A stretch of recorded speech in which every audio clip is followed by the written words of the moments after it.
morning. My name is Susanne Diggs-Wilborn. I'm the Vice President of College Success for Achieve Atlanta. So welcome to our session. Happy to be presenting with Uplift. So I'm going to start a little bit with context. What do you see in this picture? You're back at school. What do you see in this picture? A lot of red. A lot of red. A lot of red. So red means a lower social mobility. Anybody familiar with Raj Shetty's work?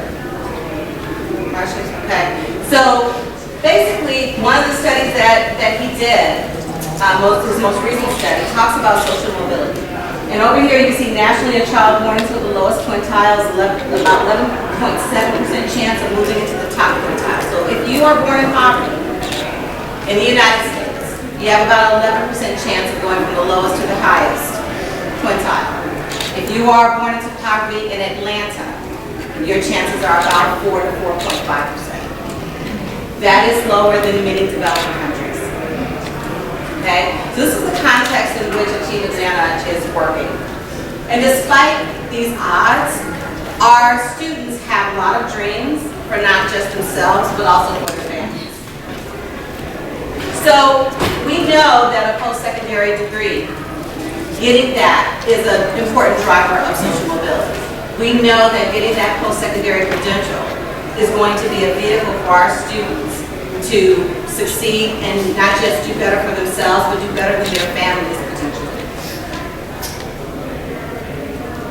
Nationally and in Atlanta, you see about the same pattern here. The chances of increasing your income, your household income, are more likely when you actually have a post-secondary credential. So our students have these dreams for themselves, for their families.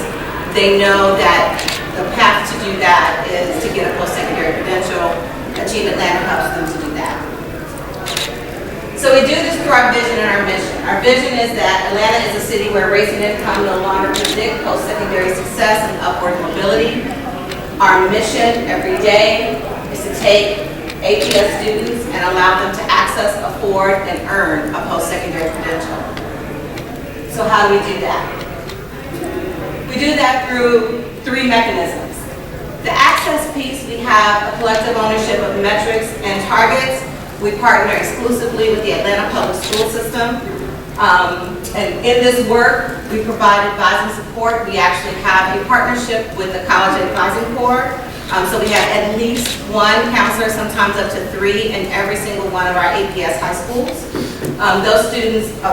Those counselors actually help our students do everything they need to do to get to college. Fill out the FAFSA, fill out their scholarship applications, fill out their college applications. We actually have some exciting work that's happening now on the access side. We have received a GATE grant along with Atlanta Public Schools to build a match and fit tool. So very similar to the work that Uplift is doing. It's in sort of the testing phase now.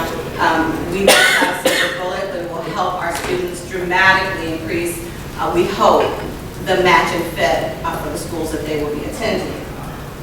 So we provide that advising support, and we also have some system-wide initiatives. Most notably is our SAT in the school day, junior year. That has been a big benefit for our students to have some type of score on file before they actually get to college. On the award side, we provide scholarships for our students who apply for our scholarship. They have to have attended APS high schools the last 2 years and have at least a 2.0. For those students, we have a $5,000 a year scholarship for bachelor's programs. They can use that within a 5-year period, so it's a 4-year scholarship. But if they stop out, they actually have some time on the clock to use that. So the cap is $20,000. But they will receive that, and it is a need-based scholarship. It is the only need-based scholarship, and one of the only need-based scholarships in the state of Georgia. And for our students who are pursuing an associate's or technical degree, it is $1,500 a year, $750 per term, when they can use that within a 3-year period. On the earn side, we have partnerships with post-secondary institutions, colleges, universities, and nonprofit partners. And we do this to provide advising and coaching to all of our scholars. We also have a peer support network for all of our students where we have partnerships on the college. So the way we do this is through strategic partnerships. And one of the things we do is we follow sort of this roadmap every single time we enter into a partnership. And we get all of our work done through the power of strategic partnerships.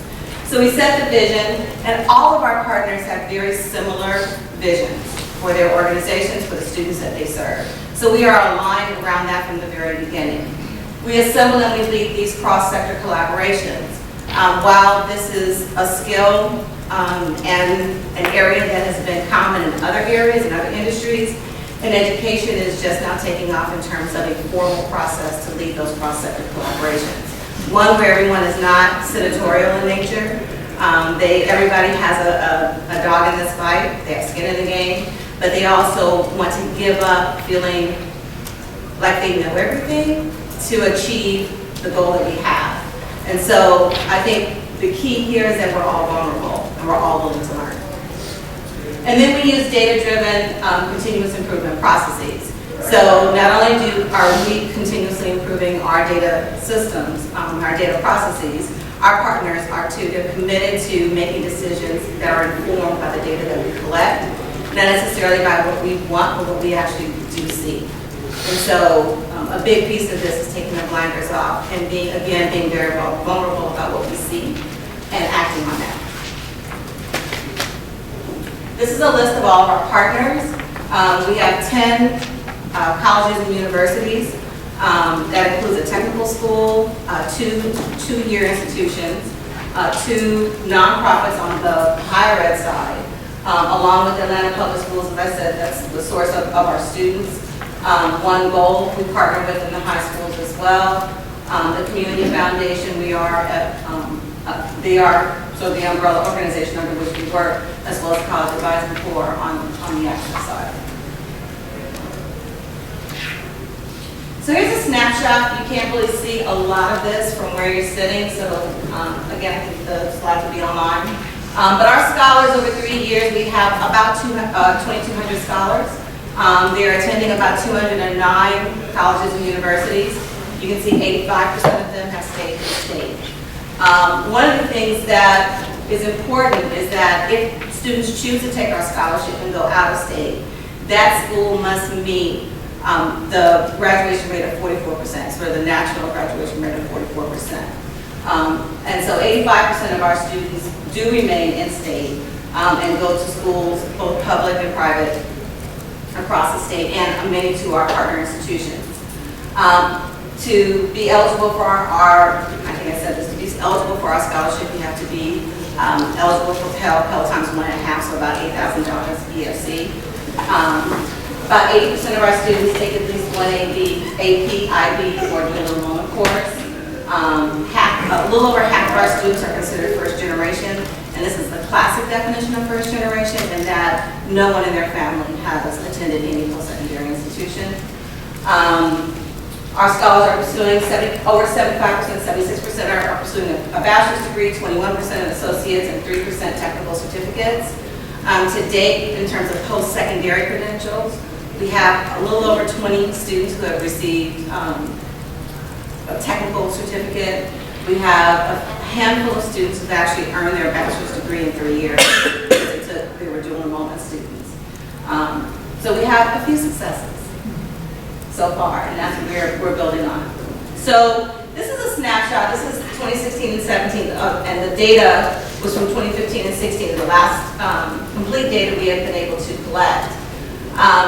Achieve Atlanta scholars are the orange bar, and we compared, because so many of our students go to University System Georgia schools, this is the USG here. We compared our students. The majority of our students are Black, the majority, and all of our students are Pell eligible. So of all the Black students, these are not segregated in any way, merit, different socioeconomic classes. Of all the Black students in USG, full-time 4-year students, 79.6 are persisted. Of all the Pell students in USG, regardless of color, 79, and our scholars have persisted at 81.8% in the 4-year program. And then the 2-year program, we are on par with Black and Pell students, our scholars are. So as with anything that we do, we try to bring our scholars' voice into our work. This is one of our scholars, Kendrezi. He is at Georgia State University.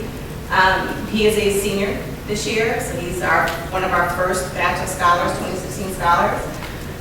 He has, this past summer, went to UC San Diego and did a research program. His first summer, he was in a program at MIT, the summer program. His second summer, he was at UVA. And so every summer, he's had these amazing opportunities. Kendrezi is not unusual from the standpoint of having these opportunities. We're very, very proud of him. But he is also very much, indicative of a lot of the students that we have in our program. So our motto, our tagline is believe, expect, achieve. It drives our work every single day. It's also a motto that we hope that our students internalize when they go to college.